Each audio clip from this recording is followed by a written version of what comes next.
जनतेच्या न्याय हक्कासाठी प्रजासत्ताक न्यूज सदैव आपल्यासोबत।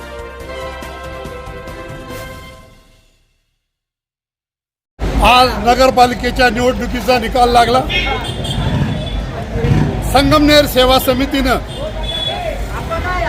जवळपास 90% पेक्षा अधिक सीट जिंकले आहेत। नगराध्यक्ष पदाच्या उमेदवार मैथिलीताई तांबे या जवळपास 13,000 मतांनी आघाडीवर आहेत। आमचा विधानसभेमध्ये 10,000 मतांनी पराभव झाला होता, तो अपघात होता। या निवडणुकीत असं लक्षात आलेलं आहे की एकट्या संगमनेरमध्ये 40,000 मतामध्ये आम्ही समोरच्यांना 14,000पेक्षा जास्त लीड दिलेलं आहे। मागचं चित्र बदलून गेलेलं आहे।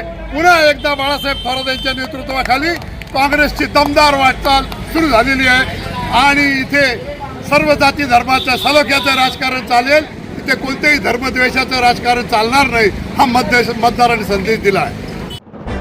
आपल्या परिसरातील ताज्या घडामोडी पाहण्यासाठी आजच प्रजासत्ताक न्यूज 24 ला सबस्क्राईब करा आणि रहा अपडेट। तसेच लाईक अँड शेअर करायला विसरू नका।